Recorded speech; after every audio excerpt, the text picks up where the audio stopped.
السلام عليكم ورحمة الله وبركاته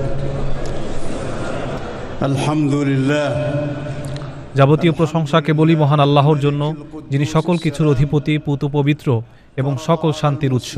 তিনি মুসলমানদের উপর তার পবিত্র ঘরের হজ পালনকে ফরজ করেছেন এবং এটিকে ইসলাম ধর্মের অন্যতম মূল স্তম্ভ হিসেবে নির্ধারণ করেছেন। আমি সাক্ষ্য দিচ্ছি যে এক আল্লাহ ছাড়া ইবাদতের যোগ্য আর কোনো উপাস্য নেই। তিনি সর্বময় ক্ষমতার অধিকারী এবং সব বিষয়ে সর্বজ্ঞানী। আমি আরও সাক্ষ্য দিচ্ছি যে আমাদের নবী ও নেতা হজরত মুহাম্মদ সাল্লাল্লাহু আলাইহি ওয়াসাল্লাম তার প্রেরিত বান্দা ও রাসূল এবং সমগ্র সৃষ্টির মধ্যে সর্বশ্রেষ্ঠ। নবীজি, তার পরিবার পরিজন, সাহাবায়ে কেরাম এবং তার আদর্শের সকল অনুসারীর উপর আল্লাহর সর্বোত্তম রহমত ও পরিপূর্ণ শান্তি বর্ষিত হোক। হে মানব মণ্ডলী, আপনারা আল্লাহকে ভয় করুন, কারণ আল্লাহর ভয় বা তাকওয়ার মাধ্যমেই আখিরাতে মানুষের মুক্তি নিহিত। পবিত্র কোরআনের সূরা হজের শুরুতে আল্লাহ তাআলা বলেছেন, হে মানুষ, তোমাদের রবের তাকওয়া অবলম্বন করো, নিশ্চয়ই কিয়ামতের প্রকম্পন এক ভয়ানক ব্যাপার। যেদিন তোমরা তা দেখবে, সেদিন প্রত্যেক স্তন্যদাত্রী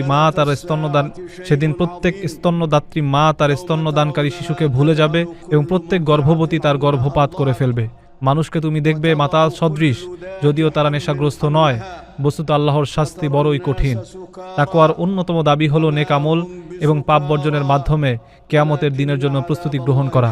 আল্লাহ তাআলা বলেন, এসব এ কারণেই যে আল্লাহই সত্য এবং তিনি মৃতকে জীবিত করেন এবং তিনি সব কিছুর উপর ক্ষমতাবান। আর কিয়ামত অবশ্যই আসবে, এতে কোনো সন্দেহ নেই। আর কবরে যারা আছে, আল্লাহ তাদের পুনরুত্থিত করবেন।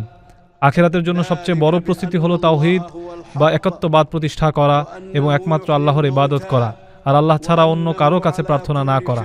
যে ব্যক্তি আল্লাহ ছাড়া এমন কারো কাছে প্রার্থনা করে যে তার কোনো ক্ষতি বা উপকার করতে পারে না, সেটি সুস্পষ্ট পথভ্রষ্টতা। আল্লাহর সঙ্গে কেউ শিরক করলে তার অবস্থা এমন হয় যে সে যেন আকাশ থেকেই ছিটকে পড়েছে, অতঃপর পাখি তাকে ছো মেরে নিয়ে গেছে, অথবা বাতাস তাকে অনেক দূরের কোনো জনশূন্য স্থানে নিক্ষেপ করেছে।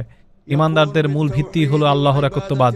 আল্লাহ বলেন, তোমাদের ইলাহ তো এক ইলাহ, সুতরাং তার কাছেই আত্মসমর্পণ করো এবং সুসংবাদ দাও বিনীতদের, যাদের অন্তর আল্লাহর স্মরণে কেঁপে ওঠে, যারা বিপদে ধৈর্য ধারণ করে, নামাজ কায়েম করে এবং আল্লাহর দেয়া রিজিক থেকে ব্যয় করে, এরাই সেই বিনীত দল।